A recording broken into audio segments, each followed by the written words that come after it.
Hi, this is Josephanthony of the Wonder Child blog. Thank you so much for stopping by again. Now we get to talk about, this is the second part of a little mini two-part series, which is actually part of a larger series on education and teaching tips and ideas for parents and teachers. This one is the second part of how to develop a balanced, effective lesson plan. The first part, I just gave you some questions to ponder upon, and hopefully you took them seriously and reflected on them, because they will help build a lesson plan that will help children breathe.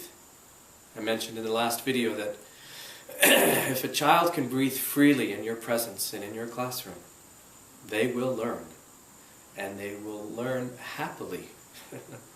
So, what are the things you need to do practically to develop a well-balanced, effective lesson plan?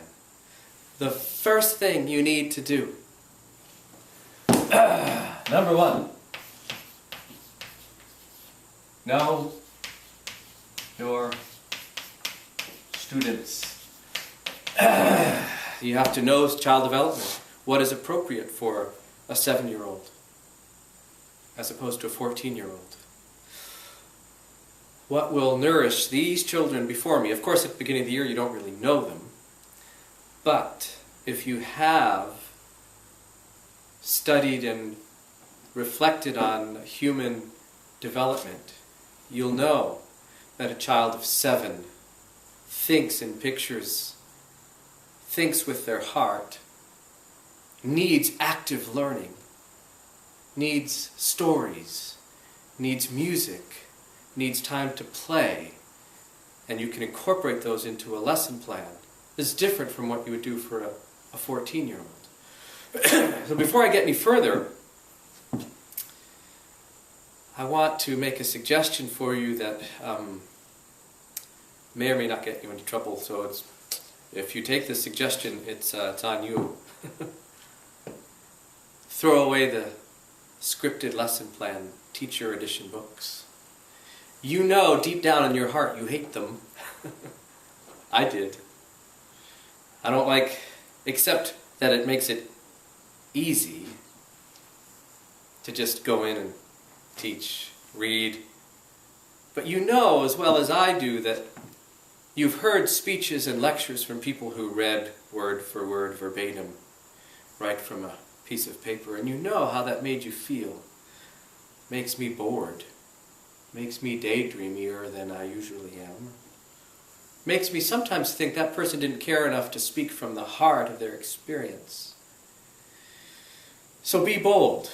You might think, oh, it's too much work to develop a lesson plan without a scripted thing that I can just read. I found it too much work to live with myself knowing I wasn't teaching from who I was for these students in particular. So take a bold move. Develop a lesson plan from you and what you know about the students in front of you. So know your students, that's the first thing. Second thing, environment. What does that have to do with a lesson plan? If you develop a well-balanced lesson plan, you need to know what your classroom environment's like, where things are. You have to be organized. And I encourage you to be clean, clutter-free, with room to move. Have a procedure for moving the desks out of the way if you're going to do some circle activity. Know what you're going to do, but know your environment. So it's free, clear. Put some plants in there to help the physical breathing. Take down all the posters. I know it's good to have print-rich environments, but sometimes it's not so good. I get overwhelmed in them. So take down all those posters that tell kids what to do. Achieve, do this, do that. Take down the food pyramid. You don't need it up there. Sometimes the school board comes in and says you have to have this testing poster up. Well, stick it in a corner somewhere, especially with the kids who can't read. Fill your room with beauty. Their artwork, your artwork. Artwork from famous people, prints, reproductions of beautiful pieces of artwork, plants, crystals, things from nature. Bring in as much as you can from nature that will help your environment be beautiful, that you can then design a lesson plan around that beautiful environment. Okay, so first thing, for a practical application of a balanced lesson plan, know your students, know your environment, incorporate in every lesson plan movement. Meaningful movement.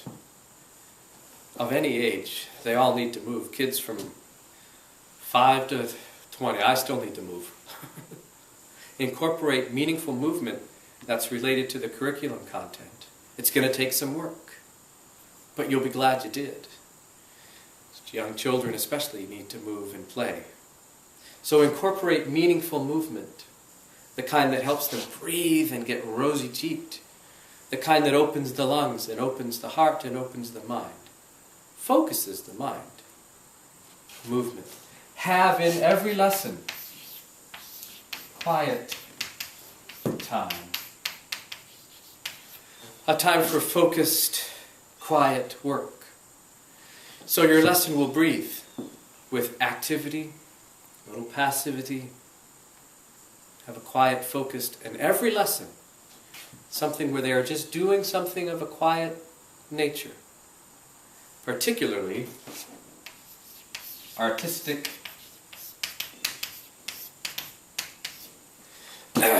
all children are artists.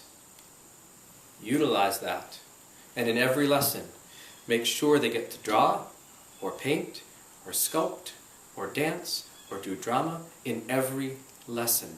If you want to reach the intellect of a young child especially, but really all children, go through their bodies and go through their hearts, and they will remember. So, know your students, know your environment, incorporate movement, quiet times, and artistic activities into your lesson. Incorporate into every lesson humor and what I call the heartstrings. I sure hope that's in the picture. In every lesson, make them laugh. In every lesson, strum their heartstrings. The way to the intellect is through the heart. And you know as well as I that when you're with someone who makes you laugh, you breathe easy. You're relaxed. Your mind and heart is open. Take time in every lesson. So in the middle of a lesson, let's say you notice the children are getting kind of dreamy, fidgety, misbehaving. Especially with young children, especially. Incorporate into your lesson plan a rest. Not just a quiet activity, but a rest. Children, you may put your heads down for 5 minutes and just rest a moment. Some of these children don't sleep right. They get up way too early. They go to bed way too late. And in the morning, we're giving them this intellectual stuff and it's pressured and let them rest for a moment. It might be that the opposite is called for. You notice your children getting dreamy, fidgety. You may say, all right, children, get up, let's move. And incorporate into your lesson. Have it prepared in every lesson, just in case. A movement activity that is meaningful, fun, related to the curriculum, or not. Give them a chance to rest or move in every lesson. I know you're thinking, well, in my school we have to have formal objectives and a formal assessment in every lesson plan. Just as you're going to toss away the scripted lessons and tear down the posters, you can informally assess your students as you get to prayerfully and mindfully know them.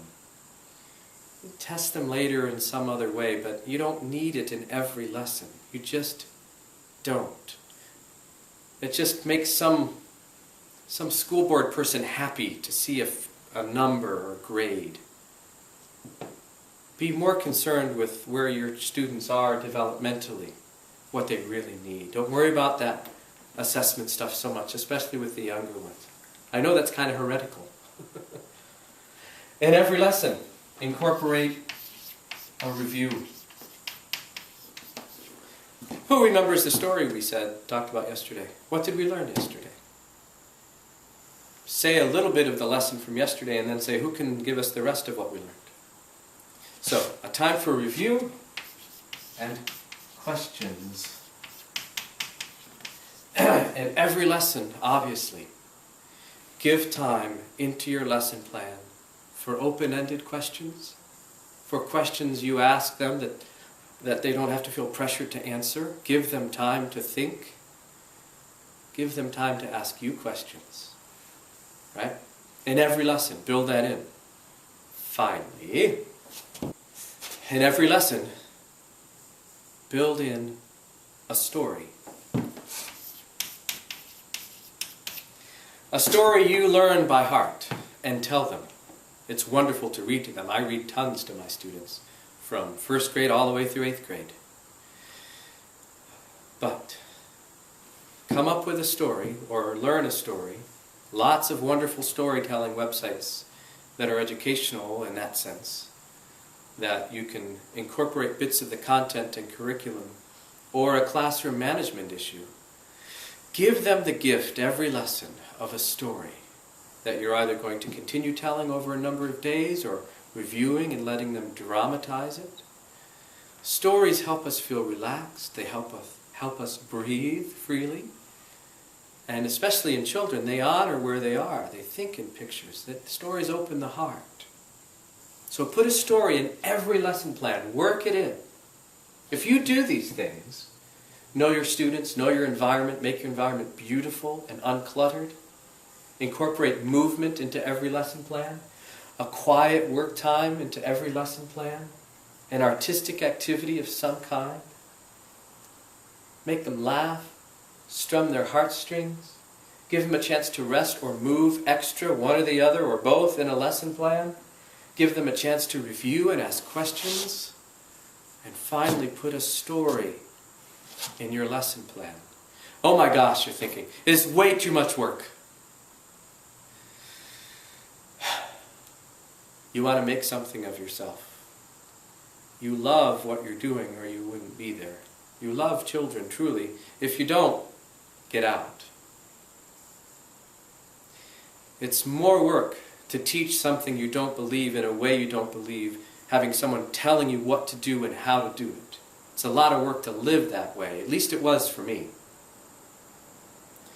This may take a little extra work on a certain sense, but it's work that's creative, refreshing, enlivening, wonderful, fun. It's almost not work, it's more like play. If you do these things, based on the answers to the questions in our first video on balance lessons, what makes you breathe freely, learn comfortably, you will create lesson plans that the children will learn from, love, and when they go to sleep at night, they'll be refreshed and nourished. And they'll take what they've learned into their sleep. And they'll work with it. And they'll be energized. And they'll come in the next day with questions and ways to expand the lesson. Because how we teach, we must help children breathe and help them be able to sleep easy with what we've taught and how we've taught. The keys to a well-balanced, effective lesson plan. I hope this has been helpful. This is Joseph Anthony of the Wonder Child blog, coughing, and signing off for now. Thank you so much for watching.